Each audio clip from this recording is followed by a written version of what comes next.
Welcome back to Milan Recording Studios. My name is James Pavel Shakras, and in today's video, what I wanted to do is make another video with the Wurlitzer 200. This is one of these instruments that I do very few videos with here at the studio, but it easily is one of my favorite instruments to play at the studio. I love its rich, growly sound that made the Wurlitzer 200 very famous and well known, and in today's video, I thought it would kind of explore more possibilities that you can take with getting sounds with the Wurlitzer 200. What do I mean by that? Well, I'll explain in a little bit here, but first I figured I'd explain a little bit about this instrument itself for those of you who don't know about it. The Wurlitzer 200, specifically the 200 model, is the one I'm sitting at here in front of, and this particular model is from, I believe, 1972. There's a date on the inside on the circuit board, and I believe it's either 1972 or 1973, somewhere right around in there. The Wurlitzer 200 is probably one of the more desired models of the Wurlitzer electronic piano, although the 200A is also very famous, and there were other models as well. Some of them had a speaker cabinet with a speaker down below, and there were a few other variants as well. The 200 model was well known for its rich, gritty sound, which I prefer to that over the Wurlitzer 200A, which has a more round, kind of a gentle, fuzzy, lullaby kind of tone. I like the rich, gritty sound of the 200, and that's why I seeked? Is that the right word? I think so. That's why I seeked one out to purchase for the studio. I absolutely love the sound, and in today's video I'm going to be exploring how to enhance that awesome sound with nothing else but a guitar amp. It's a bit odd to run a keyboard or a piano type instrument through a guitar amp, but yes, that's what I'm going to be doing in today's video. During the 60s, specifically in the time period of somewhere between sometime in 1964 up through sometime in 1967, depending on which amp model you're looking at, Fender had a series of amps that are now known as Blackface amps.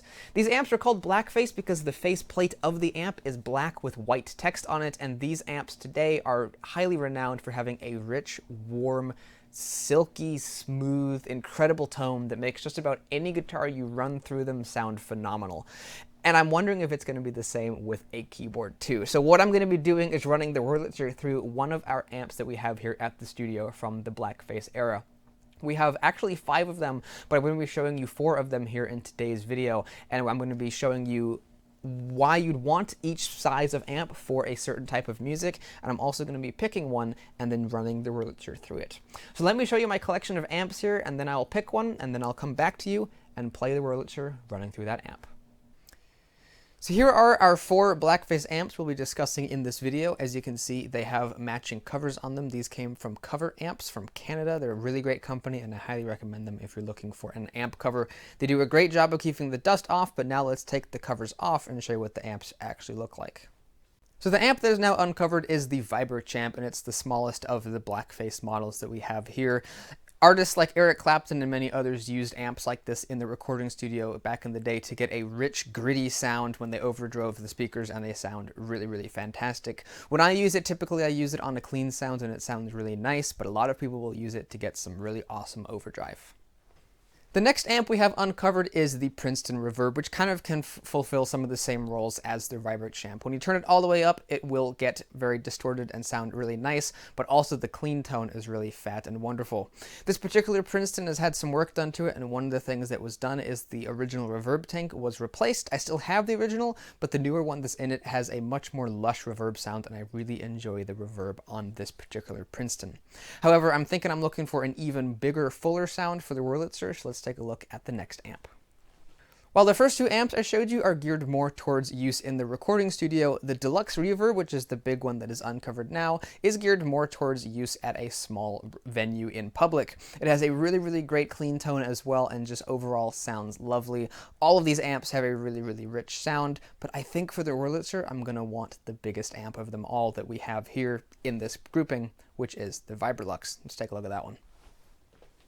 All the amps have moved once again, and now the front one, the biggest one here, is the Vibrolux. This one here is really geared towards being used in a live location. It has an absolute massive amount of volume to it, and it is really, really great for performing at a live venue, like I said. One of my friends who performed in the Sacramento area and played guitar for many years always carried a Vibrolux with him everywhere he went. He used a silver face, but it still carried the same function of being an excellent amp for performing live, and I believe he also made a modification addition to it that gave it even more headroom as well. So his had a lot of power to it.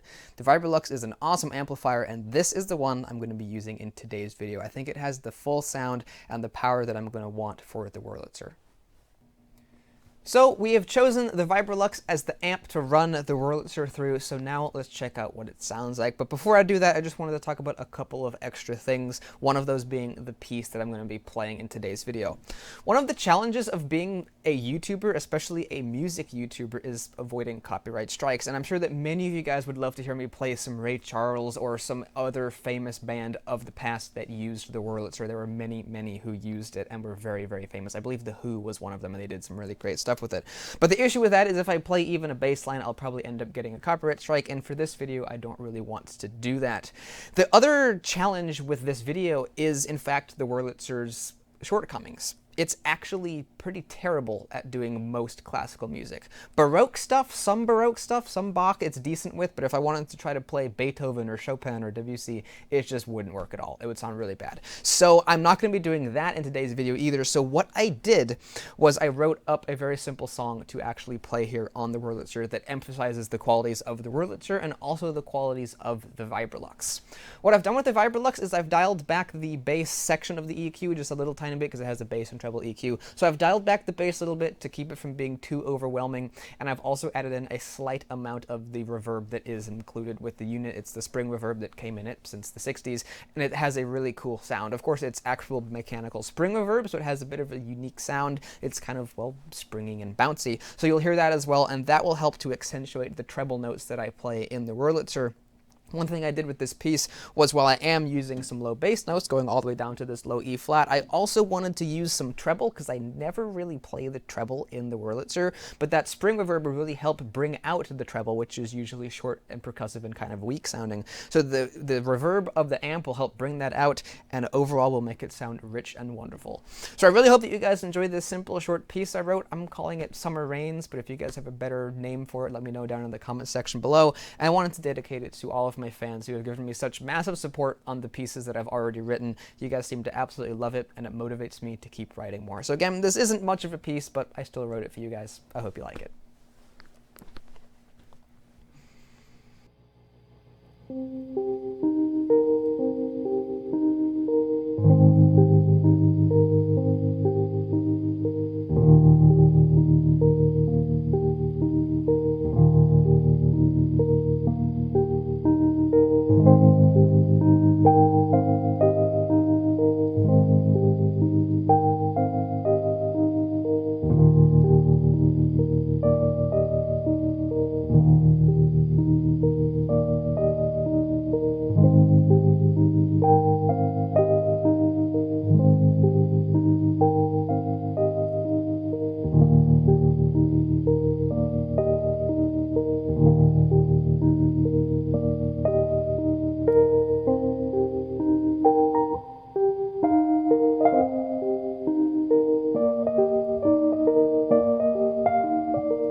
So I hope you guys enjoyed that short little piece there, Summer Rains. I could have honestly kept doing that for a bit more because a bit of it was improv, but I hope that you guys enjoyed hearing that sound. So now I really think that the Vibrolux really improved the sound of the Wurlitzer. So you can really hear the sound of that spring reverb up here in the treble, which sounds really, really nice and helps accentuate it, because without that, the treble on the Wurlitzer, especially the top octave and a half, are actually quite dead sounding, and there's very little sustain and very little presence. That's just the inherent nature of the Wurlitzer, another one of its shortcomings. So adding in that very subtle spring reverb, not noticeable enough to really be heard down here, but when I'm playing short percussive notes up here, it really helps bring it out, add sustain, and draw attention to these higher notes. And overall, I think it sounded pretty dang cool.